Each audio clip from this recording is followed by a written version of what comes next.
Alright, go ahead and take out your SparkFun breadboard.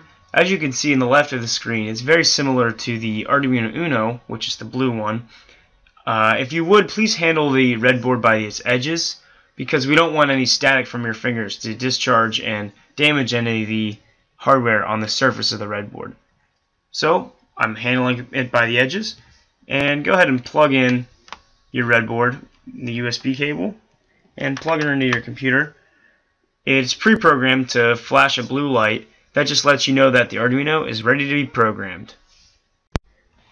Let's go over the first basic components that we're going to need to know about before programming our Arduino. Here is the processor. This again is the brain of the computer. Here is the USB port, which we plug into our computer, our main computer, so that we can program and so that we can upload programs to our breadboard. The reset button can sometimes be helpful if you need to reset a program. Here are all of the input and output pins that you will be using, which we will get into in more detail later. Navigate to your desktop and open up the Arduino IDE. First, we need to set up the IDE to talk with your breadboard. So we're going to go to Tools, Serial Port, and make sure that the COM and then some number, for me it's 4, for you it might be something different. Make sure that's checkmarked, and make sure under Board, Arduino Uno is checkmarked. Looks like we're good to go. Let's try out an example program. Go over to File, Examples, and let's see if we can get the Blink example working. So just click on Blink. It'll open up a new sketch. So I'll drag that over here.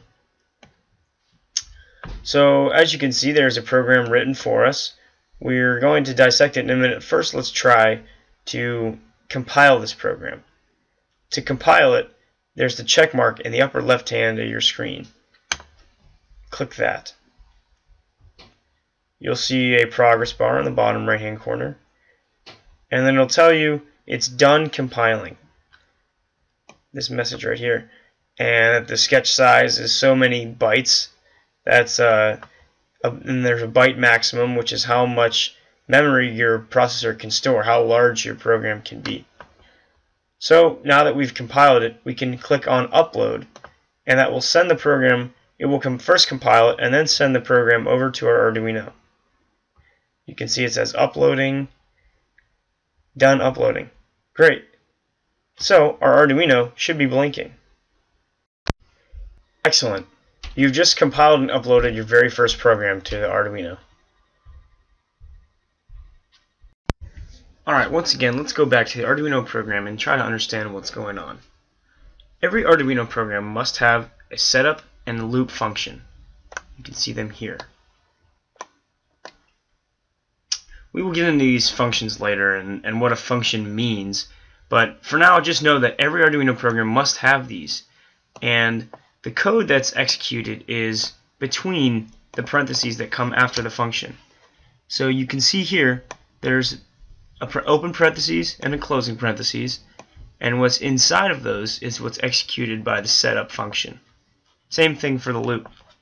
The loop function has these brackets that enclose this block of code. So to prove this to you, let's go ahead and Control X that highlight and Control X that code, and then Control V paste it into your setup. Okay, and what this is going to do is move the code from the loop function, the blinking code, into the setup function. And now upload your program. When you upload it, it compiles it already for you, and then it'll upload it into the Arduino. And now watch your Arduino carefully, and you'll see it just blink once. It should look something like this. I press upload.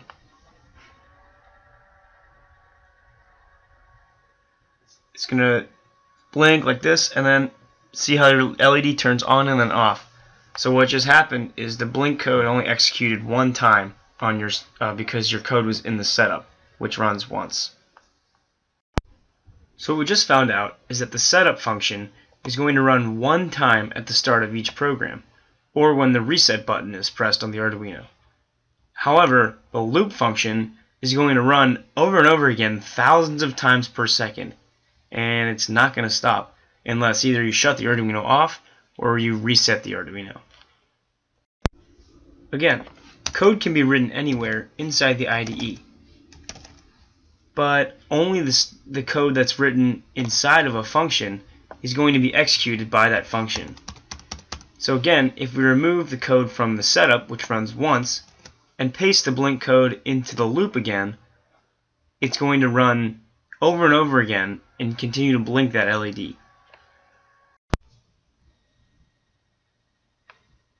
Sweet.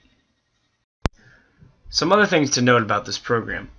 As you can see, there is colored text, like the orange and blue text here, and there's also this other gray text, which, believe it or not, is not actually being read by the compiler whatsoever. The compiler is only looking at the code that's highlighted like this, and the grayed out code is called a comment. A comment can be made when you make 2 forward slashes, which indicates that you don't want the compiler to look at any of the code that's on this line, like this gibberish.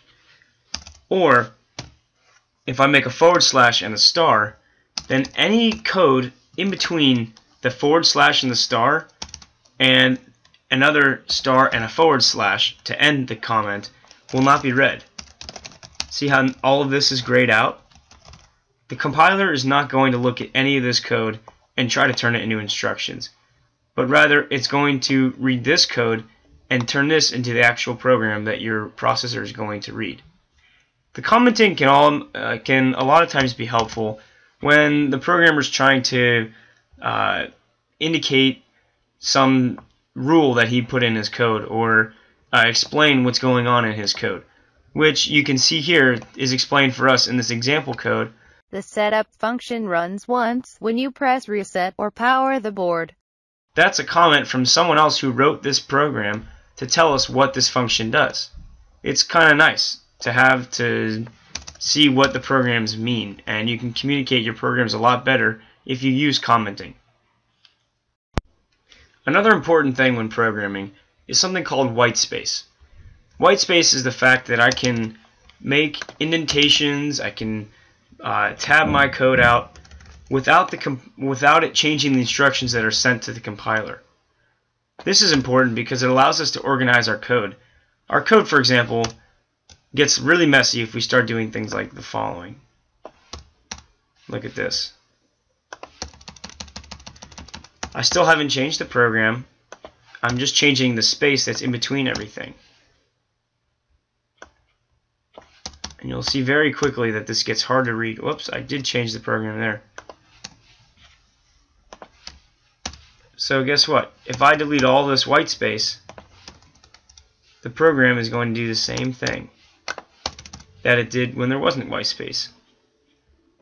If I hit verify, which is going to try to compile the program, sure enough, done compiling, it worked.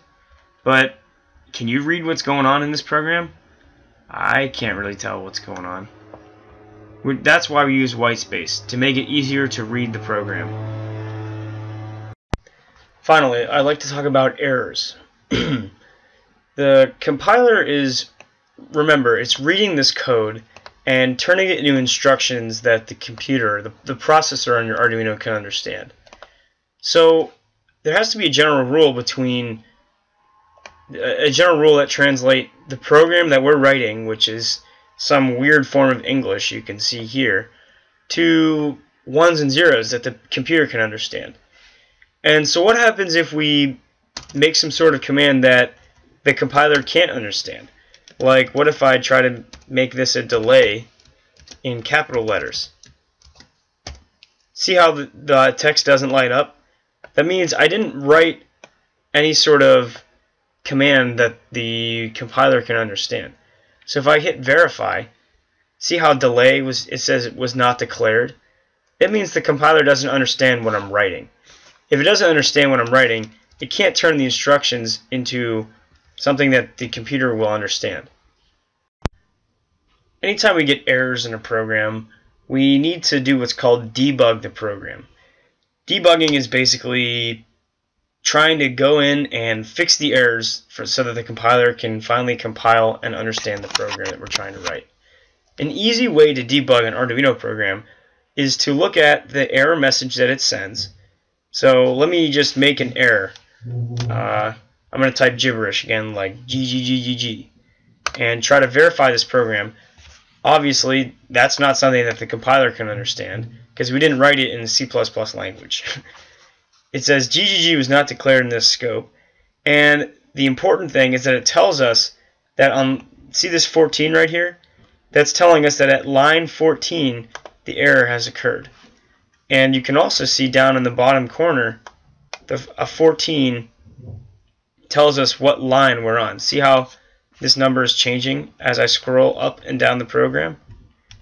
So what I do is I'll just go to line 14 where it's telling me I have the error, and that's where I'll try to look and see if I can find the syntactical error that's happening.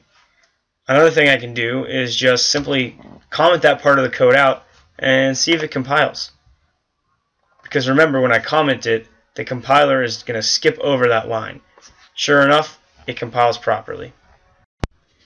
So, it's important that we use the proper syntax when writing C++ programs, or for Arduino, or whatever program language you're writing in. If you didn't, it'd be like trying to communicate with someone using words that no one understood, like gibberish. In the next video, we're going to talk about how to actually write in the C++ language.